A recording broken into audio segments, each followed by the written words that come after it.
Welcome back, everybody, to another episode of the History of Professional Wrestling. I am your host, Joe Monroe. Today, we're heading straight into the heart of Atlanta, Georgia. That's right, hot Atlanta. And the place where wrestling met television, where legends were forged, and where one of the wildest business shakeups in professional wrestling history took place. This is going to be just a brief history of none other than Georgia Championship Wrestling, from the early studio days to the rise of the Superstation and to the infamous Black Saturday. So it's time to sit back, relax, and let's take a trip down to hot Atlanta, Georgia. But before we get into that, it's time to shameless plug something. If you love professional wrestling, you need to check out my good friend Nathaniel Wright's book that is on Amazon, Why We Love Pro Wrestling, An Eternal Love Affair with Sports Entertainment. It's a great book written by a true professional wrestling fan, and he's actually part of the Wrestle Twins podcast, so go check them out as well. Just want to give my friend a big shout out. Go check out his book. Let's go ahead and get back to the video. For the bright lights of WTBS and nationwide spotlight, wrestling in Georgia started as a local attraction. Promoter Paul Jones first organized wrestling in the Atlanta area, but it was Ray Gunkel who became the face of the territory in the late 60s and the early 70s. Gunkel's athletic ability and business mind helped stabilize the region until his sudden passing in 1972 after a match with Ox Baker. His death didn't just shake up the professional wrestling world, nor did it just shock fans. It actually ignited a promotional civil war. Now, not many people know this, but his widow, Ann Gunkel, wasn't about to let the business slip away.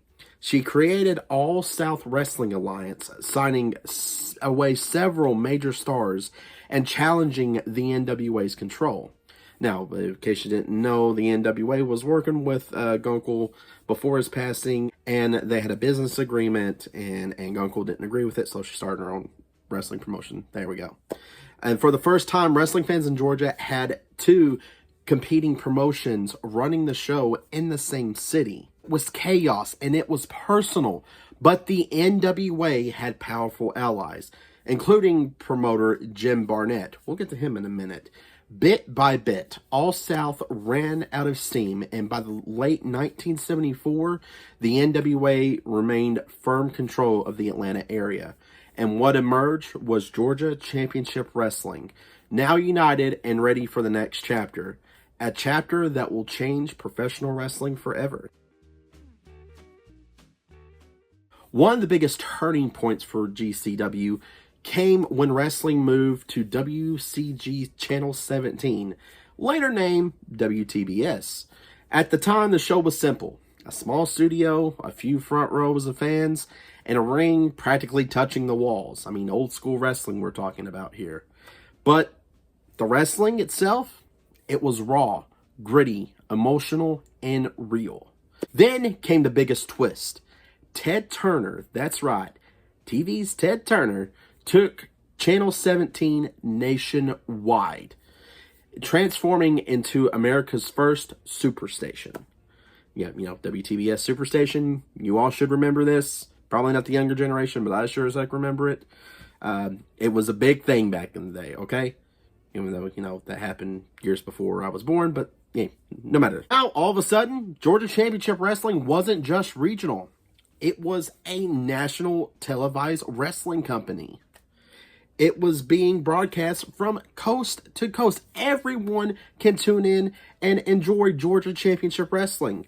A kid in Texas, a family in Ohio, a teenager in California. They were all tuning in every Saturday at 6:05 p.m., a time slot so iconic that wrestling fans still reference it today, and some independent companies actually start their shows around either 6:05 or the 7:05 mark. It wasn't just wrestling, it was the announcing. Gordon Soley, the dean of wrestling broadcasters, became the voice of Georgia. His calm, analytic breakdowns gave even the wildest brawls a sense of authenticity and a sport. And if you're actually wanting to become a broadcaster in professional wrestling, I would highly urge you to go listen to Gordon Soley. Yeah, you can't get any better than that. Now, GCW didn't just air professional wrestling. It defined what wrestling on TV could look like. You can't talk about just a ring and a few fans, right?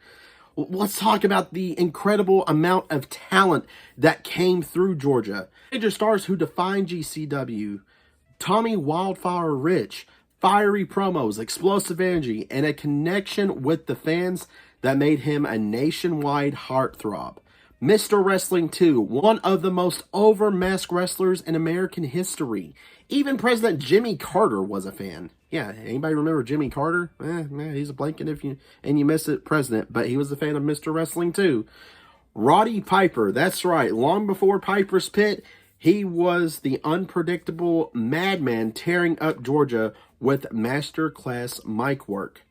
Jake the Snake Roberts, a psychological genius even in his early years. Ted DiBiase, a fan favorite way before he became the $1 Million Man. Dusty Rhodes, the American Dream, ran wild in Atlanta and delivered some of his best promo work in GCW. The fabulous Freebirds, that's right, we talked about them last week, we're back again with them this week.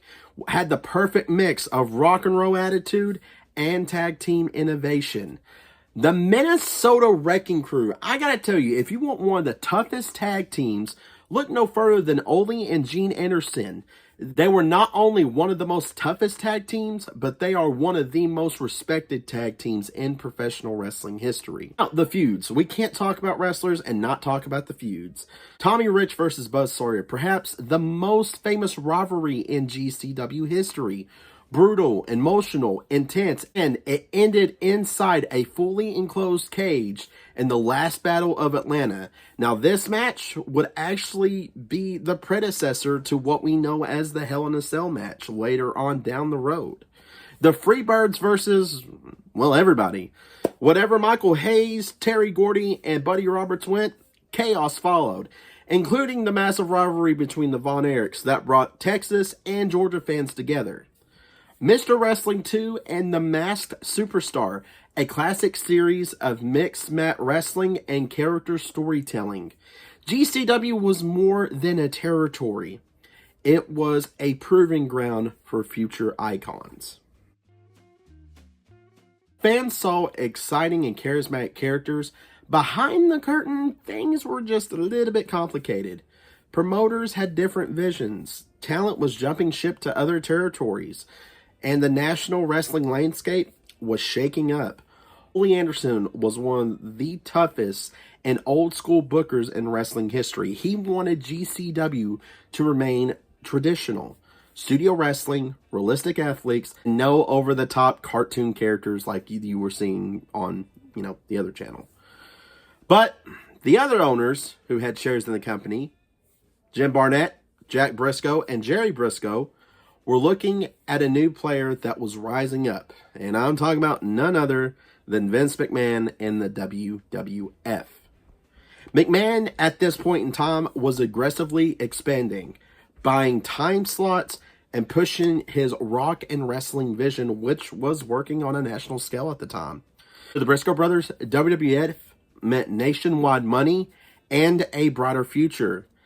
And they held just enough shares to shake the wrestling world to its core. Now, some of you may have just learned about this thanks to Dark Side of the Ring, but on July 4th, 1984, wrestling fans were ready to tune in for another episode of GCW on TBS. They expected Gordon Sully's voice, Tommy Rich, and, possibly the Freebirds. Instead, the screen faded in, and none other than Vince McMahon was on the TV screen.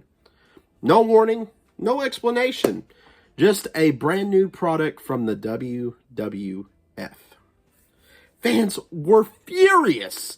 Phone lines to the TBS station lit up. People complaining that they didn't want to see the cartoonish wrestling. They wanted to see the traditional Georgia Championship wrestling that they loved and behold for years now.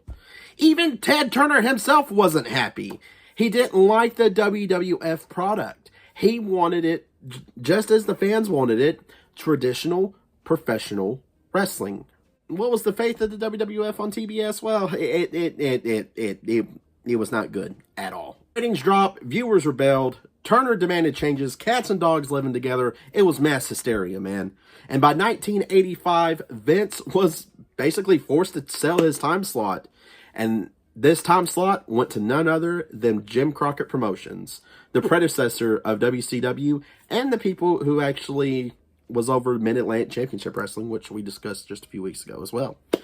Black Saturday became one of the most controversial and one of the most important moments in professional wrestling history. And a little side note, Ole Anderson tried his best to veto all this before it went into mass hysteria, like he called it, and it didn't work too well. So, can't blame Ole for trying, though. Probably thinking, Joe, what's the legacy of GCW? Well, Georgia Championship Wrestling didn't end on Black Saturday. The influence lives on in a different form. The sale of GCW led directly to the rise of Jim Crockett Promotions, the creation of WCW, the Turner versus McMahon business war, which turned into the Monday Night War, which then turned into the boom period of the 1990s. If GCW never existed, if it never made it to the Superstation, if the Briscoe brothers never sold to Vince McMahon, modern day wrestling that we know today would look very, very different. GCW was the eventual spark that lit the fuse to what would become the Monday Night Wars. It was the territory that made TV wrestling mainstream. It was the launching pad for legends. And it was the battleground for one of the biggest shakeups in professional wrestling history. And that is just a brief history of Georgia Championship Wrestling. I want to thank you all for tuning in today. Thank you all for viewing the other videos and liking them. I can't believe these videos are doing as good as they are. So thank you all so much. If you haven't, we have a playlist created of the other videos. And if you want to support the channel, not only do you need to like, subscribe, and hit the notification bell for more videos whenever we post them, but don't forget to go check out our Redbubble store. Go get your Joe Monroe Show shirts and stickers and whatever else you want on our Redbubble store. Thank you all so much again for tuning in. If you love professional wrestling, keep supporting it. And as always, keep professional wrestling history alive, because that is our main goal with this channel now. Thank you all so much. We will see you next week. Well, you know what? Let's go ahead and drop the spoiler. We're going down a little further south where there's championship wrestling from Florida. We'll see you next week.